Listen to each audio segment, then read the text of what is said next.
नमस्कार. Good morning, शुभ प्रभात. आज being Saturday, कैवल्यपाद आगे के सूत्र देखने वाले और यानी 22 टू 25 ऐसे वो सूत्र, उसका अभ्यास आज देखेंगे. लास्ट सैटरडे हमने देखे थे कि जो सूत्र देखे थे वो थोड़ा सा रिवाइज करते हुए आगे के सूत्र कैवल्यपाद पे बात कर रहे हैं. कैवल्यपाद यानी मोक्ष यानी निर्वाण, सेल्फ रियलाइजेशन, उसी पे बातें हो रही है. नाम अलग अलग, मुक्ति, आत्म साक्षात्कार, वही सब अलग अलग नाम है. अलग अलग ढंग से अलग अलग रिलीजन में यही चीज बताते हैं. तो राजयोग, जो पतंजलि सूत्र यानी योग का अभ्यास इज नोन एज राजयोग, उसमें एक अलग प्रकार से यही चीजें बताई जाती हैं. तो इसमें ये बताया गया है कि हमारी जो पंच कोशों से, जो लास्ट का सैटरडे लिया था वही थोड़ा सा रिपीट करते हुए आगे जा रहे हैं कि हमारी शरीर जो बनी है पंच कोशों से बनी है. अन्नमय कोश, प्राणमय कोश, मनोमय कोश, विज्ञानमय कोश और आनंदमय कोश. तो अन्नमय कोश जो है वो टोटल पूरा कंट्रोल 5 ज्ञानेंद्रिय, 5 कर्मेंद्रिय, मन, चित्त, बुद्धि, अहंकार, तो जैसे बात करते हैं ये सब ऑर्गन्स, उसके साथ शरीर ये चलते रहते हैं. और ये शरीर पीछे के 4 शरीरों को नहीं देख पाती, यानी अंदर की जो 4 शरीरें है उसको नहीं देख पाती. आगे का जो है प्राणमय कोश, वो खाली अन्नमय कोश को देख पाती है, जो इमोशन की हमारी बॉडी है, भावना की एक शरीर है. तो वो जो है प्राणमय कोश, ये एस्ट्रल बॉडी और इथरिक बॉडी उसे कहा जाता है. तो वो अन्नमय कोश को देख सकती है, लेकिन मन विज्ञानमय उसको नहीं देख सकती. वैसे ही मनोमय कोश आगे की 2 कोशों को देख सकती है, प्राणमय, अन्नमय, लेकिन विज्ञानमय, आनंदमय को नहीं देख सकती. तो ये जो है सब दृश्य करके देखते रहते हैं. ये 5 कोश जो है दृश्य करके देखते रहते. इवन आनंदमय कोश, जिधर वो जीवात्मा का स्थान है, जीवात्मा जो कर्मों से बद्ध है, उसको भी देखने वाला है. आनंदमय कोश को देखने वाला है. जो बैठा है वो है हायर सोल, जिसे हायर सोल को ही हम लोग बताएंगे प्योर सोल और शुद्ध आत्मा जिसे कहा जाता है. और वो है दृष्टा, साक्षी बन के ये 5 कोशों को देखते रहता है. 5 कोश की जो भी मटेरियल वर्ल्ड में भोगार्थ, जो हम लोगों ने जन्म क्यों लिया, तो हम लोग सोचते हैं कि बस मजा करो, ऐश करो, धमाल करो ना, रोज का दिन मस्ती पार्टी और इसी में बिताओ. लेकिन उसके परे हमने जन्म लिया है. और हमारा जन्म भी क्यों होता है? हमारे पास्ट कर्मों के अनुसार, जो हमारी संचित कर्म जो रहते हैं, संचित कर्म में जो भी है एक योग्य वातावरण जैसे रहेगा, एटमॉस्फेयर जैसे रहेगा, और वो सोल यानी वो कारण शरीर जो जीवात्मा जो बद्ध है कर्मों से, वो उसकी खुद की एक ये रहती है, यानी एबिलिटी रहती है कि कौन सा जन्म आगे का चाहिए, कि खाली मस्ती वाला चाहिए, भोगार्थ वही जीना है, कि परमार्थ यानी कुछ स्पिरिचुअल जर्नी में आगे बढ़ना है. तो वो it all depends. Evolution soul की जो रहती है, सोल की इवोल्यूशन के साथ ये चीजें होती रहती है. हाँ, तो जैसे मैंने बताया, काफी सारे टाइम बताया कि जो मूलाधार चक्र और स्वाधिष्ठान चक्र, उधर के लेवल के जो सोल है, जिसे बेबी सोल और इन्फेंट सोल कहा गया, तो they will not come in spirituality. आध्यात्मिकता में वो नहीं आएंगे. वो अपनी खोज में मेरा जन्म ही क्यों हुआ, ये प्रश्न भी उनको नहीं आएगा. They are just busy with the material world, जो मिल रहा है, निद्रा, आहार, मैथुन, भय, सेक्सुअल प्लेजर, बायोलॉजिकल प्लेजर, बस इसी में, और अर्थ यानी पैसा, अर्थ और काम, इसी में रहेंगे. लेकिन जो आगे की इवोल्यूशन सोल की होने लगती है, मणिपुर चक्र भी नहीं, मैं बोलूंगी अनाहत चक्र, इधर आती है हमारी मैच्योर सोल. तो मैच्योर सोल लेवल पे आने के बाद किधर न किधर मनुष्य यानी वो जीवात्मा को एक अंदर से वो तड़प बोलते हैं ना, एक आतून जाणवायला लागतं की माझा जन्म का झालाय. तो ये जो पहचान कुछ मुझे जानना है तो वही लोग ये स्पिरिचुअलिटी में आ जाते हैं, योग का अभ्यास करते हैं. बाकी के लोग योग का अभ्यास करेंगे, एरोबिक्स करेंगे, और जो अलग अलग नए योग निकले ना, म्यूजिक के साथ योग, and just they will enjoy the physical body movements, but they will not, यानी उनको वो मन से मेडिटेशन करे, प्राणायाम सिंसियरली करे, वो चीजें वो नहीं कर पाएंगे क्योंकि उनकी वो इच्छा ही नहीं है. उनको बस अपना शरीर तंदुरुस्त रहे, और शरीर तंदुरुस्त रहने के लिए क्या क्या करना है, तो उसके लिए योग का अभ्यास करेंगे, आसन करेंगे. कुछ मुझे कमर की स्पॉन्डिलोसिस है तो क्या आसन करूं, आते हैं ना क्लिनिक में मेरे पास, गर्दन की है प्रॉब्लम, घुटने की प्रॉब्लम है, बस उतना ही बताओ, बाकी कुछ नहीं करना है. तो ये इस प्रकार, यानी it all depends on the evolution of the soul. तो ये आनंदमय कोश को देखने वाली जो आत्मा बैठी है वो है दृष्टा, और बाकी के सब जो है दृश्य है. और ये दृष्टा लास्ट इसमें हमने देखा था सैटरडे कि वो स्वयं प्रकाशित है, वो ल्यूमिनस है, वो सत्व गुण से ही बना हुआ है, पूरा प्रकाशमान है, सात्विक है. तो वो उसके वजह से ये हम पांचों कोश वो देख सकता है, और पांचों कोशों को ल्यूमिनोसिटी यानी प्रकाशमान करना, वो जो काम है वो हमारी शुद्ध आत्मा करती है, जिसे सच्चित आनंद कहा गया है, जो eternal consciousness, eternal awareness, eternal bliss जिससे हम लोग बने हैं, जो हमारी मेन प्रॉपर्टीज है, सच्चित आनंद, उसके लिए हमने जन्म लिया है. लेकिन वो पता नहीं चलता है. इसके लिए जैसे जन्म लिया है उसी के साथ धीरे धीरे मृत्यु हो जाती है और स्पिरिचुअलिटी में नहीं आते. लेकिन जिनकी इच्छा है तो वो मैच्योर सोल, जैसे मैंने बताया, ये सोल लेवल पे बहुत सारे प्रॉब्लम्स आ जाते, हेल्थ रिलेटेड आएंगे, वेल्थ रिलेटेड आएंगे, रिलेशनशिप से रिलेटेड आएंगे, करियर रिलेटेड आएंगे. तो जो भी सफरिंग्स जो बोलते हैं, पेन जो बोलते हैं, दुख जो बोलते हैं, वो अनाहत चक्र मैक्सिमम मांग के लेती, क्योंकि वो चैलेंजेस को कैसे एक्सेप्ट करेगी, लाइफ में एक्सेप्ट करना है, इसके लिए अनाहत चक्र के लेवल के जो सोल रहते हैं तो वो मैक्सिमम दुख मांग लेते हैं. और इसमें भी हमारे मिनिमम 70 जन्म होते हैं मैच्योर सोल के लेवल पे.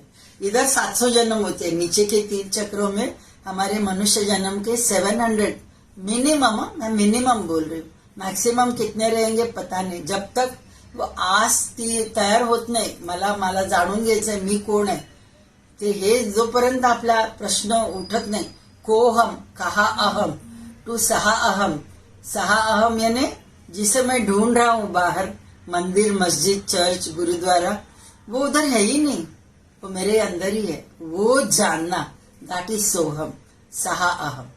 तो तभी वो मूर्ति पूजा बंद हो जाती है, दौड़ा भाग बंद हो जाती है ना, यानी वो सगुणता से निर्गुणता में वो जो प्रवास जो इधर चालू हो जाती है मैच्योर सोल लेवल तक. वो 70 जन्म के पहले जो जन्म रहेंगे वो भोग के लिए ही रहेंगे, मटेरियल वर्ल्डली प्लेजर उसी के साथ रहेंगे.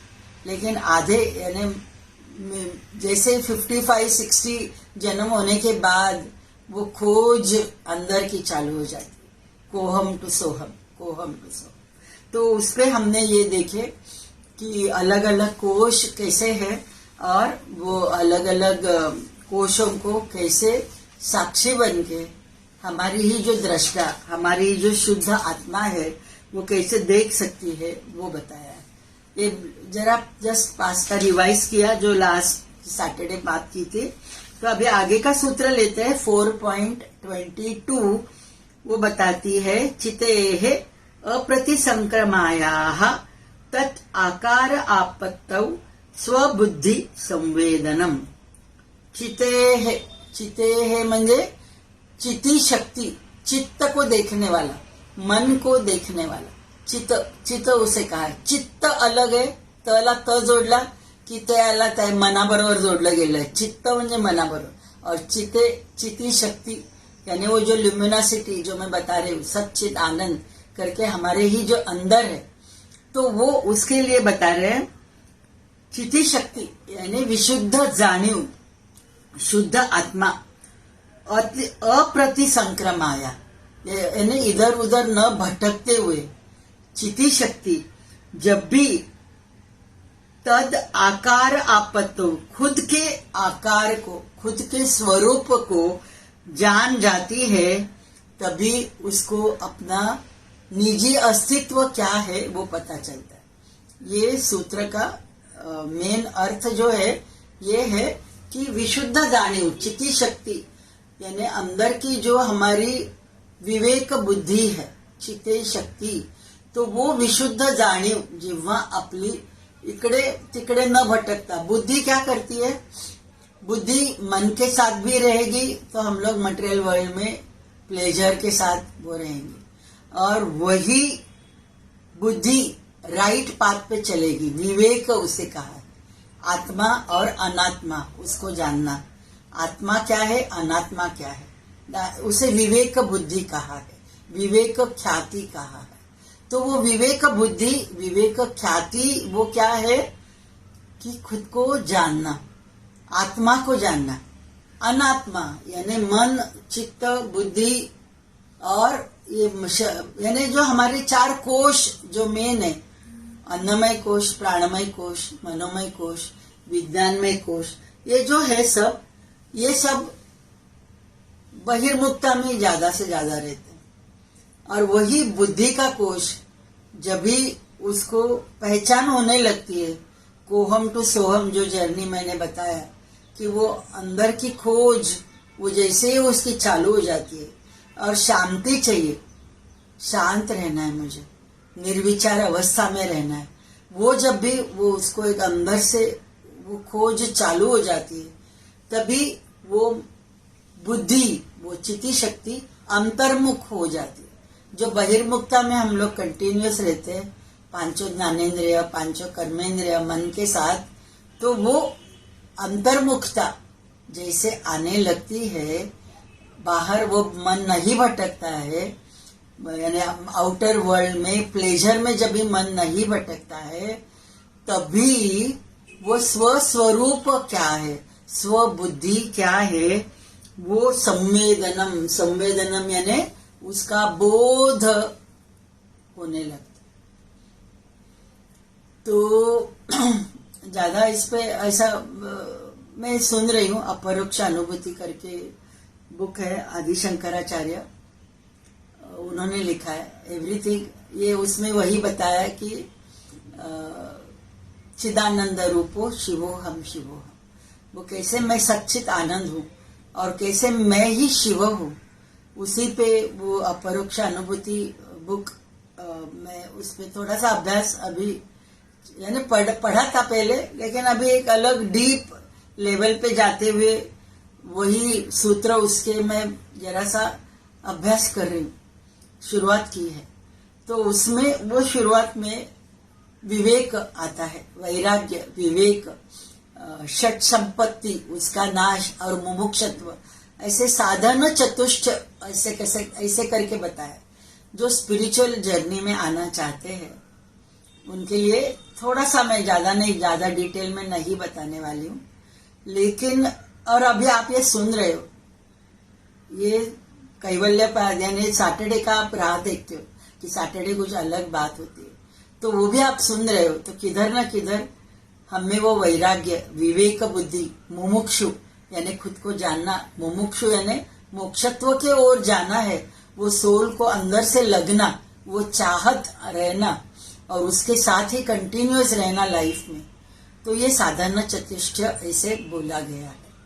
तो उसमें शम, दम, उपरति, तितिक्षा, श्रद्धा और समाधान, ऐसे ये 6 षट संपत्ति उसे कहा है.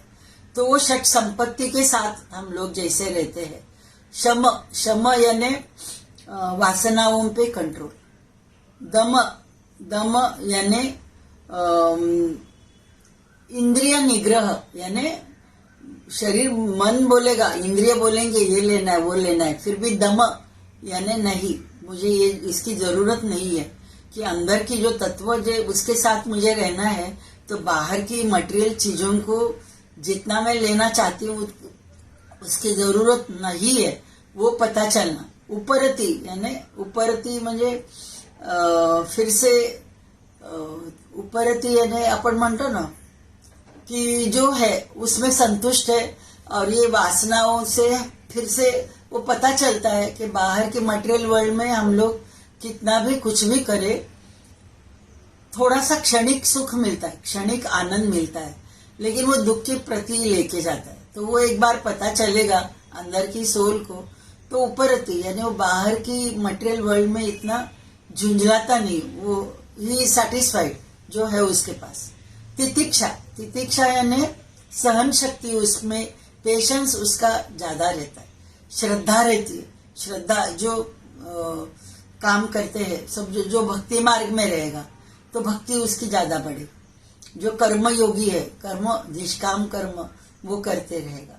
ज्ञान योगी है तो ज्ञान और भी मिलाने की कोशिश करेगा.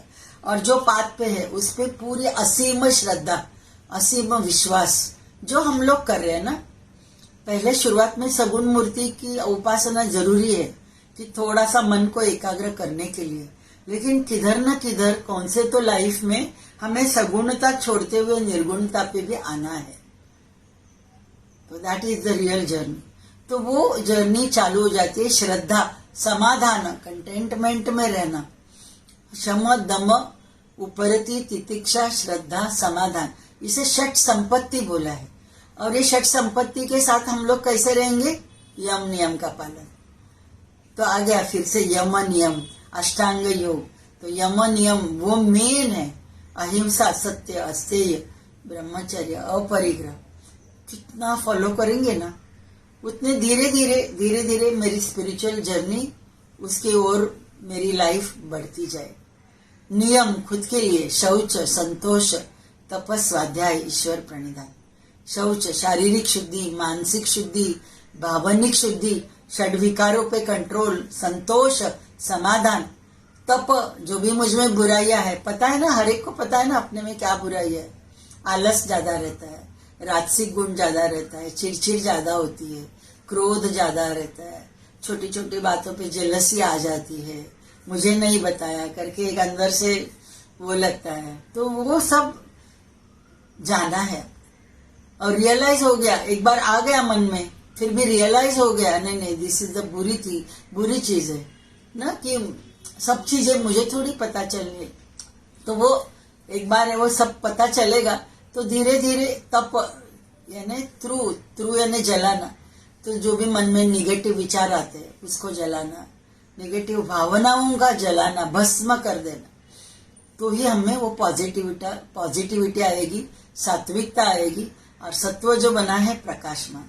और जैसे वो सत्व गुण ज्यादा रहेंगे, हम लोग हमारी निजी स्वरूप को पहचानने में उसके लिए मदद हो जाएगी. और ईश्वर प्रणिधान, जो भी मैं दिन भर के काम मेरे होते हैं, मैं जस्ट करने का यानी मैं जस्ट माध्यम हूँ, मेरा शरीर माध्यम है.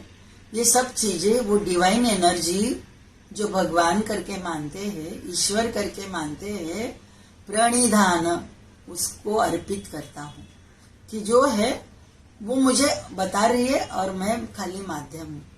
तो खुद को तू में बदलना, उसी पे आगे के सूत्र है अस्मिता, अहंकार. वो हम लोग आगे के जब भी करेंगे अभ्यास तभी जानेंगे. लेकिन वो ईश्वर प्रणिधान का अभ्यास होना बहुत जरूरी है कि खुद को तू में बदलना. तो हम धीरे धीरे निकल जाएगा. मैंने किया, मैं हमारी निकलती नहीं. मैं, मेरा घर, मेरा शरीर, यानी सब मैं में, मेरा बैलेंस, बैंक बैलेंस, बस उसी के साथ हम लोग रहते. तो वो धीरे धीरे निकलना है. शुरुआत तो हुई है, जो अभी हम लोग ये सुन रहे हैं, इसका अभ्यास कर रहे हैं, तो किधर न किधर वो साधन चतुष्टय जो चाहिए अपरोक्ष अनुभूति को जानने के लिए. अपरोक्ष यानी जो अंदर की जो आत्मा, प्रत्यक्ष रहता है। प्रत्यक्ष यानी 5 ज्ञानेंद्रियों से जो हम लोग चीजें देखते हैं वो प्रत्यक्ष चीज हो गई। परोक्ष यानी जो हमारी सूक्ष्म जो चीजें हैं, लाइक गुस्सा है, चिड़चिड़ है, द्वेष है, मत्सर है, तो ये जो सूक्ष्म चीजें जो हम लोग महसूस कर सकते हैं। और परोक्ष यानी मेरी आंखें, मेरी ज्ञानेंद्रिय नहीं देख सकती है, लेकिन वो चीजें है, वो विश्व में किधर तो है। तो वो जो जैसी चीजें है वो परोक्ष है। अपरोक्ष यानी जो 5 ज्ञानेंद्रिय भी नहीं जान सकते, जो 5 कर्मेंद्रिय नहीं जान सकते। जैसे ये मेरे अन्नमय कोश पीछे की मेरी आत्मा को नहीं देख पाती है, तो वो जो है परोक्ष नहीं हो गया। मन, चित्त, बुद्धि, अहंकार जो है हमारी एस्ट्रल बॉडी जिससे बनी है, प्राणमय कोश जिससे बना है, मन के लेवल पे जो पॉजिटिव विचार, नेगेटिव विचार, जो हमारी जो एक दृष्टिकोण रहती है हर एक को देखने की, हर एक घटना को देखने की, जो एक हमारे संस्कार के साथ हम लोग उसको देखते रहते हैं, वो संस्कार को छोड़ते हुए वो देखना है, लेकिन वो परोक्ष हो गया। ये प्राणमय कोश, मनोमय कोश भी पीछे के हमारी दृष्टा को नहीं देख सकते। तो वो जो चीज है जो परोक्ष भी नहीं है, जो प्रत्यक्ष भी नहीं है, वो है अपरोक्ष। वो अपरोक्ष क्या है? मेरे ही अंदर बैठी हुई मेरी निज स्वरूप शिव शक्ती। हम लोग जीवा शिवाचं म्हणतो की नाही? जीव यानी जो बद्ध है, कर्मों से बद्ध है, और शिव यानी दैट प्योर कॉन्शियसनेस, शिवो हम। वही तो आदि शंकराचार्य बताते हैं, किधर भी ढूंढने की जरूरत नहीं है, वो तुम्हारे अंदर ही बैठा हुआ है। कुठे शोधीसी रामेश्वरन, कुठे शोधीसी काशी, तुझ्यातच आहे ते आहे ना, आपल्याला माहिती आहे, पण तरी देखील आपण बाहेरच त्याला शोधत राहतो. तर ते बाहेर सुरुवातीला ठीक आहे, पण कुठे ना कुठेतरी एकदा आपल्याला ती जाणीव झाली की आपल्याला आपल्या आतमध्ये जे स्वरूप आहे ते अप्रतिसंक्रमाया, न भटकता विशुद्ध जाणीव जेव्हा अंतर्मुख होते, तेव्हा त्या जाणीवेला स्वस्वरूप काय आहे त्याचा बोध होतो, असं 4.22 सांग. तो ये जो सूत्र है वो ये बता रही है कि हमारा मन जो भटकते रहता है, धीरे धीरे उसे लाइन पे लाना है. और ये साधन चतुष्टय के साथ हम लोग ये काम कर सकते हैं. अपरोक्ष अनुभूति के ये साधन चतुष्टय, ये शम दम उपरति तितिक्षा श्रद्धा समाधान, ये षट संपत्ति है. उसके साथ चार जो चीजें हैं उसमें आती है वैराग्य, विवेक, षट संपत्ति और मुमुक्षुत्व. तो ये 4 चीजों के साथ जैसे हम लोग रहना चालू होता है. वैराग्य यानी डिटैचमेंट. तो डिटैचमेंट किधर आनी है? हमारी खुद के, यानी जो भी है हम लोग साथ में रहते हैं, अटैचमेंट है ना, बहुत सारी अटैचमेंट आती है तो अपेक्षा आ जाती है, एक्सपेक्टेशंस आ जाती है, और एक्सपेक्टेशंस, अटैचमेंट, उसके साथ हमारे डिजायर्स आ जाते हैं, हमारे मन में और वासना आ जाती है, और वो वासना फुलफिल नहीं होती है तो दुख होता है. तो ये विशेष साइकिल चलते रहेगा. तो डिटैचमेंट यानी मुझे मेरे पैसे के बारे में भी मेरी डिटैचमेंट आनी है. मेरी हेल्थ जैसी है उसको एक अलूफ होके मुझे देखना है. कुछ चीजें ऐसे हैं अभी शरीर में उम्र के हिसाब से आने वाली चीजें, दीज आर इरिवर्सिबल.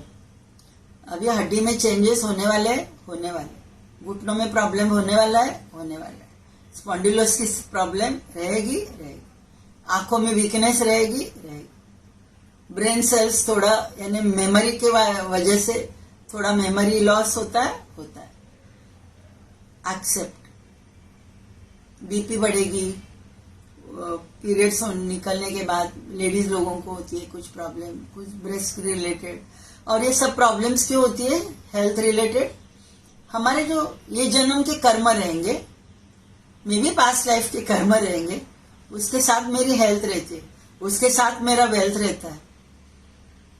जो भी है डिटैचमेंट किधर आनी है, तो जैसे है खुद को एक्सेप्ट करो। उम्र के हिसाब से जो आने वाली चीजें, जो इरिवर्सिबल चेंजेस शरीर में हो रही है, एक्सेप्ट दैट, तो ही हम लोग आगे बढ़ेंगे। उसको भी एक साक्षी बन के देखना है, शरीर को भी साक्षी बन के देखना है। इतनी डिटैचमेंट आनी है। जो भी लोग उनके साथ रहते उनके प्रति भी मेरी डिटैचमेंट आनी है। प्यार रहना है, अनकंडीशनल लव रहना है। और जब भी डिटैचमेंट रहेगी तभी हम लोग अनकंडीशनल निस्वार्थ प्रेम कर पाएंगे। जब तक अटैचमेंट है स्वार्थ रहेगा, अटैचमेंट है स्वार्थ रहेगा। खुद को खुद जानना है।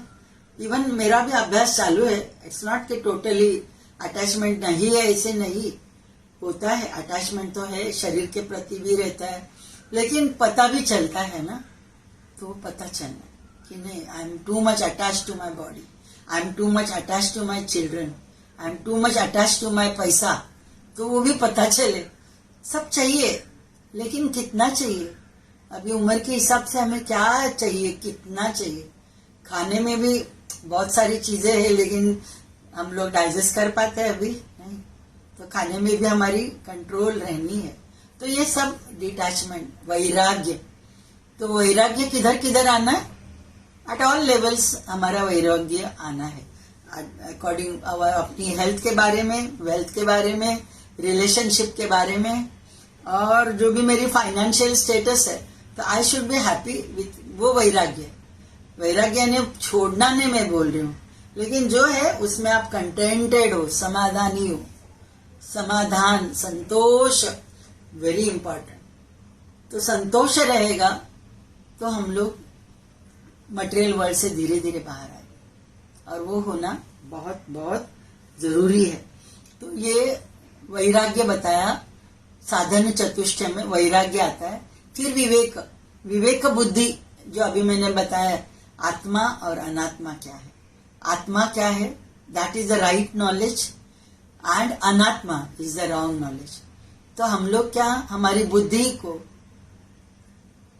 मैं समझते, वो अहंकार को मैं समझते, और उसके परे उसको जानने वाला, वो अस्मिता को जानने वाला, वो अहंकार को जानने वाला दृष्टा अंदर है।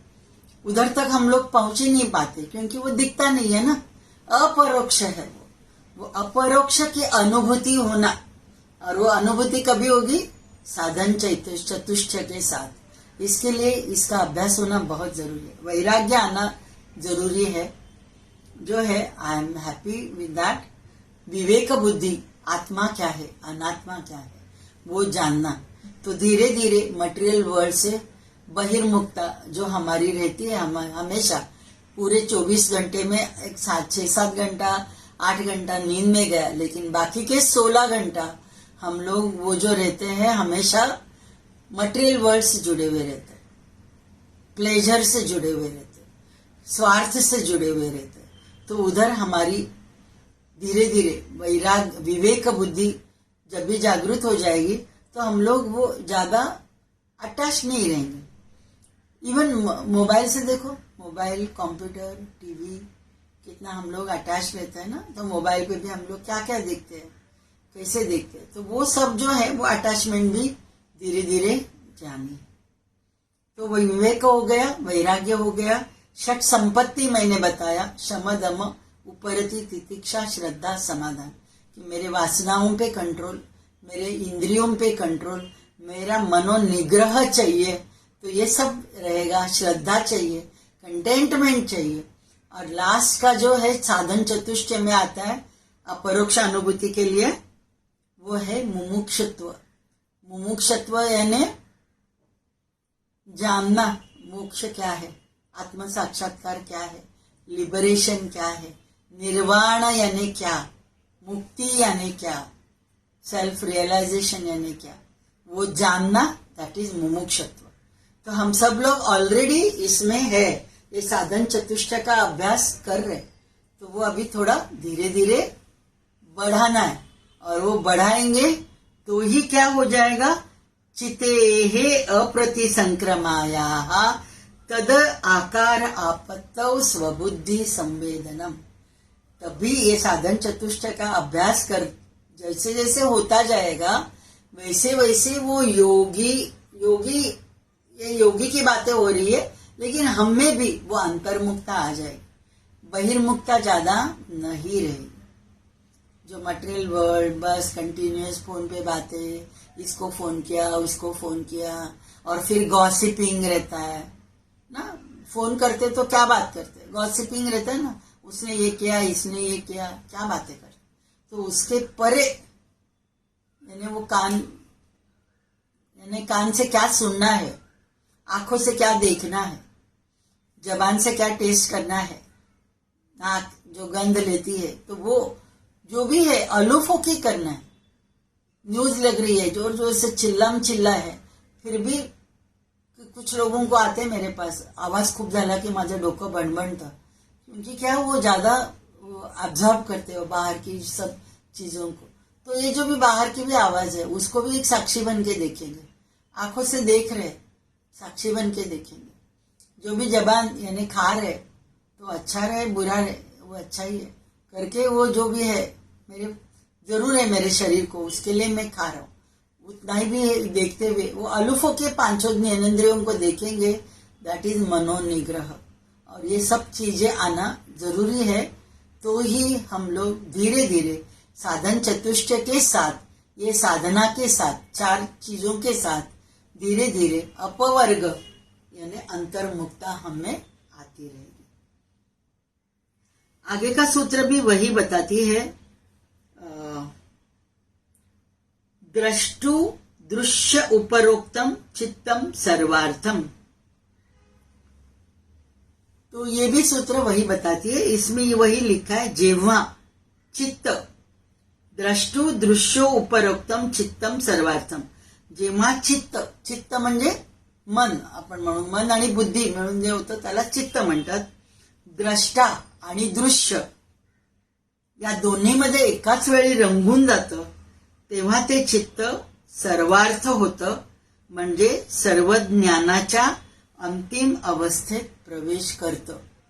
हा सूत्राचा मराठीत त्यांनी अनुवाद लिहिलेला आहे। आता आपण बघूया, द्रष्टु दृश्य उपरोक्तम चित्तम सर्वार्थम। द्रष्टु यानी वो पुरुष तत्व, जो शिव तत्व, जो शुद्ध आत्मा में बोल रही, विशुद्ध जानिव, चिति शक्ति जिसे बोला गया, द्रष्टु वो है द्रष्टु। और दृश्य यानी जो मेरे चार कोशों के साथ, पंच कोशों के साथ, जो मेरे आउटवर्ड वर्ल्ड से मैं जुड़ी हुई हूँ, प्लेजर से जुड़ी हुई हूँ, वो दृश्य मेरा निग्रह हो रहा है, मनोनिग्रह हो रहा है, वासना पे निग्रह हो रहा है, इंद्रिय जय मुझे मिल रहा है। तो क्या होगा, वो दृश्य धीरे धीरे दृष्टा के साथ वननेस उसकी हो जाएगी। और वो जब भी वननेस हो जाती है, दृश्य भी यानी वो त्रिगुण एक साम्य अवस्था में आ जाते हैं। हमारे त्रिगुण सत्व रजस तमस, ये मैं हमेशा बात करती हूँ ना, सत्व रजस तमस, ये जो त्रिगुणों से हमारी प्रकृति बनी है, वो साम्य अवस्था में आएंगे तो ही मेरी मन शांत रहेगी, मेरी बुद्धि शांत रहेगी, और मेरे पांचों ज्ञानेंद्रिय, पांचों कर्मेंद्रिय जो मेरा काम करते रहते हैं, पंच महाभूत, पंच तन्मात्रा, मन चित्त बुद्धि अहंकार, इससे जो ये मेरी प्रकृति बनी है, 24 तत्वों से ये जो मेरी प्रकृति बनी है, और ये प्रकृति धीरे धीरे जैसे ही कछुआ कैसे वो जब भी चाहे वैसा गर्दन अंदर लेता है, वैसे ये सब ज्ञानेंद्रिय, कर्मेंद्रिय, मन चित्त बुद्धि अहंकार को जैसे मैं अंदर लेके जाऊंगा, अंदर तक वो जाएगी, तभी वो दृष्टा के साथ मिलेगी, तभी दृष्टा और दृश्य दोनों एक हो जाएंगे। दैट इज द सर्वार्थ ज्ञान, कि दृश्य अलग है ही नहीं। दृश्य यानी जो मटेरियल वर्ल्ड जो हम लोग देखते हैं, वो भगवान की लीला है, माया है। ये है रियल, लगता है रियल है, लेकिन वो जानना, लेकिन ये जो है ये दृश्य स्वरूप है, और ये दृश्य स्वरूप में हम लोग जितना रहेंगे, अंदर की जर्नी हमारी चालू नहीं होने वाली। तो बाहर के मटेरियल वर्ल्ड से जुड़े हुए होते हुए भी अंदर की मेरी जर्नी, इनवर्ड जर्नी को चालू रखना, तो ही धीरे धीरे वो दृश्य दृष्टा से वननेस फील करे। दृष्टा और दृश्य दोनों एक ही है, जीव और शिव दोनों एक ही है, वो पता चलेगा। और वो पता चलेगा उसे ही सर्वार्थ ज्ञान कहा गया। उधर तक हमें पहुंचना है। कैसे होगा? कैसे होगा? मेडिटेशन। और मेडिटेशन कैसे कर सकते हैं? श्वास पे ही ध्यान देना है। वही श्वास है, वही ये जो हम लोग श्वास ले रहे छोड़ रहे, वही श्वास ये दृश्य चीजों को, मेरी ये 4 जो मेन कोश है, अन्नमय कोश, प्राणमय कोश, मनोमय कोश, विज्ञानमय कोश, वो चारों कोशों को अंदर लाने की ताकत खाली वो श्वास के साथ जुड़ी हुई। वो श्वास लेते हैं, छोड़ते हैं, लंग्स अपना काम कर रहे हैं, बराबर। ब्रेन अंदर बैठी है, तो ब्रेन यानी वो ब्रेन में एक सेंटर है, रेस्पिरेशन सेंटर है, जो कंटिन्यूअस ऑर्डर देती है लंग्स को, श्वास ले लो छोड़ो, ले लो छोड़ो, वो सब कर रहे हैं। लेकिन वो करवाने वाली शक्ति कुछ है ना अंदर, वो है आत्मा, वो है शुद्ध आत्मा। जीवात्मा बद्ध है, उसमें भी है ताकत, वो जीवात्मा अंदर है करके ही हम लोग श्वास ले रहे। लेकिन वो जीवात्मा को जो प्राण शक्ति मिलती है वो शुद्ध आत्मा से मिल रही है, जो हमारे ऊपर ही 1 से 1.5 फीट ऊपर, जो ब्राइट स्टार करके हम लोग लास्ट का ओम बोलते हैं, लम वम रम यम हम ओम ओम ओम, वो जो ओम है दैट इज अवर शुद्ध आत्मा, स्वस्वरूप। वो किधर है? हमारे शरीर से ही जुड़ा हुआ है, सूक्ष्म स्पिरिचुअल कॉर्ड से जुड़ा हुआ है, चंदेरी नाड़ी से जुड़ा हुआ है। और जब तक वो चंदेरी नाड़ी इंटैक्ट है, हम लोग जीते रहते हैं, हम लोग श्वास लेते रहते हैं। अभी एक पेशेंट देखो क्रिटिकल है, इमरजेंसी आईसीयू वार्ड में है, वो श्वास नहीं ले पा रहा है, खुद का वेंटिलेटर पे रखा हुआ है। वेंटिलेटर लंग्स का काम कर रहे हैं, ब्रेन भी काम नहीं कर रही है, अनकॉन्शियस है। वो वेंटिलेटर भी काम कर रहे हैं अपना। कब तक करेंगे? जब तक वो जीवात्मा, वो चंदेरी नाड़ी इंटैक्ट है तब तक। और वो चंदेरी नाड़ी वही जो है, वो हमारे अन्नमय कोश को एस्ट्रल प्लेन से जुड़ाती है, हायर प्लेन से जुड़ाती है। तो वो कट हो जाती है, तो कट हो गई तो बस हो गई डेथ। तो वेंटिलेटर काम नहीं करेगा, ना सलाइन काम करेगा, ना कुछ भी काम करेगा। सब कुछ है, डॉक्टर इलाज कर रहे हैं, फिर भी बोलते हैं सॉरी हम नहीं बचा पाए, बोलते हैं ना। तो वो है चंदेरी नाड़ी का कट होना, that is our death, physical death, emotional death, वो सब हो जाती है। प्राणमय कोश की डेथ हो जाती है। प्राणमय कोश की डेथ तुरंत नहीं होती है, फिजिकल डेथ तो तुरंत हो जाती है। चंदेरी नाड़ी कट होने के बाद हाथ पांव ठंडा पड़ता है, वो सब पता है ना क्या क्या होता है। लेकिन वो एस्ट्रल बॉडी 12-13 दिन रहती है, जो वासनाओं की जो शरीर रहती है।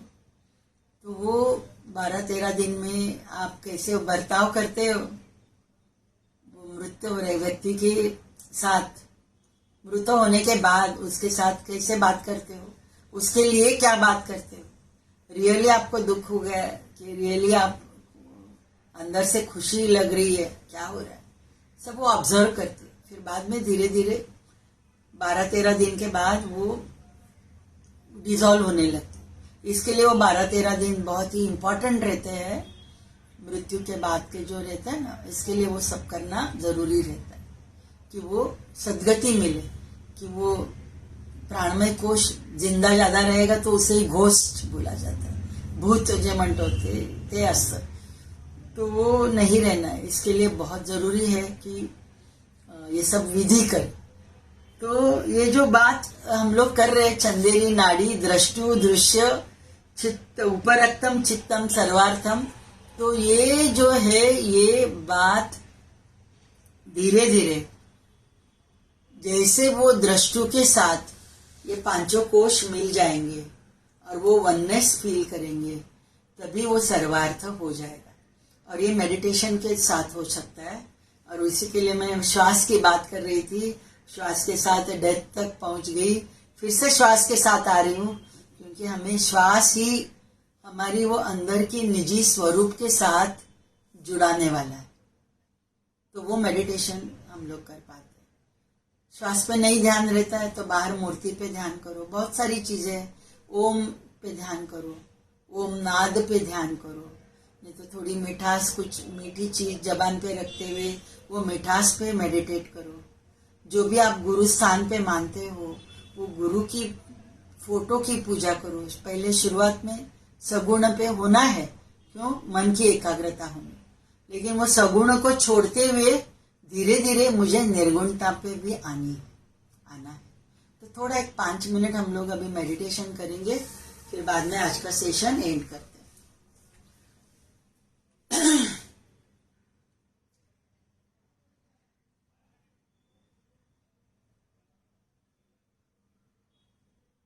नॉर्मल से थोड़ी गहरी श्वास ले लो, और नॉर्मल से गहरी श्वास ले रहे हो, नाभि तक पहुंच रही है और पेट का भाग थोड़ा हल्का सा आगे आ रहा है। चाहे तो दोनों हाथ नाभि के आसपास, दोनों पेड़ों पे रख दो, नाभि के आसपास श्वास ले रहे हो, पेट हल्का सा आगे आ रहा है और बहुत ही धीरे से छोड़ रहे हो। नाभि से लेके उधर ही ध्यान देते हुए उधर से वो श्वास निकल रही है, आज्ञा चक्र पे आते हुए दोनों नॉस्ट्रिल से बाहर आ रही। तो इस प्रकार नाभि ध्यान इसे कहा जाता है, नाभि ध्यान। तो उसमें हम लोग क्या करेंगे, नॉर्मल से थोड़ी गहरी श्वास नाभि तक पहुंचाने वाले हैं और नाभि से ही एक्सेल करते हुए वो धीरे धीरे एक्सेल करना है, 1:2 प्रपोर्शन की श्वास लिया, उसके डबल में मेरा रेचक छूटना है। एक 10 से 15 श्वास करेंगे। मूलबंध भी मैं नहीं बोलती हूँ, जस्ट मेडिटेशन कर रहे हैं।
शांति मंत्र बोलते हुए सेशन एंड कर रही हूँ।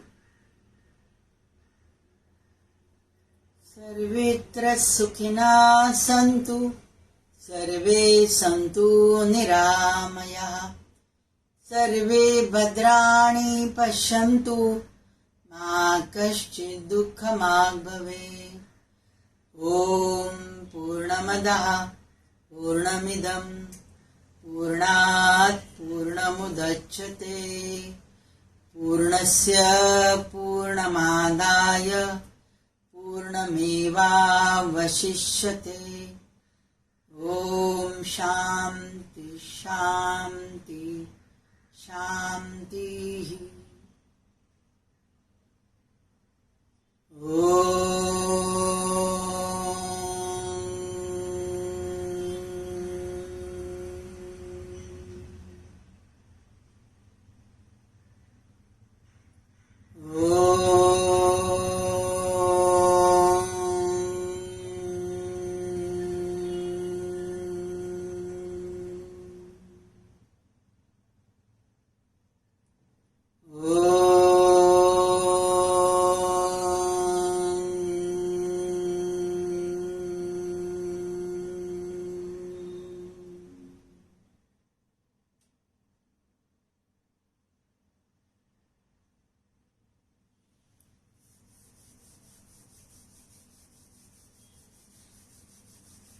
धन्यवाद। मंडे मिलेंगे।